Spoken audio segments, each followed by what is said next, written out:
L'AES. Cette crise-là, Avec l'AES. entre l'AES et la Côte d'Ivoire, elle est ridicule. C'est de l'enfantillage, quoi. De la part de qui?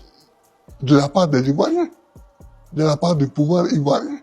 C'est le combat de pays étrangers que la Côte d'Ivoire prend sur son dos. La Côte d'Ivoire ne peut pas vivre sans être en bonne relation avec le Mali, avec le Niger, avec le Burkina Faso. Les pays de l'AES ont pris des positions plus claires contre la France.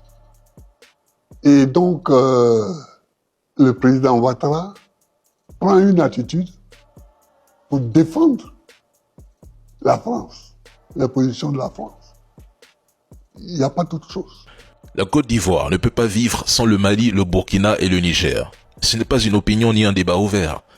C'est une réalité géographique, économique et historique. Mais que fait le président Ouattara? Il tourne le dos à ses frères parce que ces pays ont osé dire non à la France. Ils ont osé dire non à la tutelle, non à la présence militaire étrangère, non à cette domination économique qui vidait leurs richesses pendant qu'on applaudissait les discours de Paris. Alors oui, le président Laurent Gbagbo a raison. Ce n'est pas l'AES qui menace la Côte d'Ivoire. Ce sont ceux qui veulent qu'ils restent dépendants, divisés et manipulés. Et quand Ouattara se montre hostile à l'AES, il ne défend pas les intérêts ivoiriens ni africains. Il défend ceux qui l'ont mis au pouvoir en délogeant Laurent Gbagbo. Il n'y a pas d'autre vérité que celle-ci. Ouattara protège un système, pas un peuple. Le Burkina, le Mali et le Niger, ce ne sont pas des ennemis, ce sont des frères.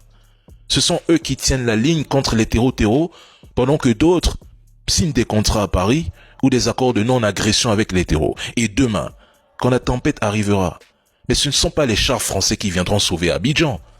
Ce seront les voisins du Sahel, ceux qu'on méprise aujourd'hui. Alors oui, le président Gbagbo parle vrai. L'AES, c'est l'Afrique qui se réveille. Et Ouattara, c'est l'Afrique qui dort encore attachée au lit de l'Occident.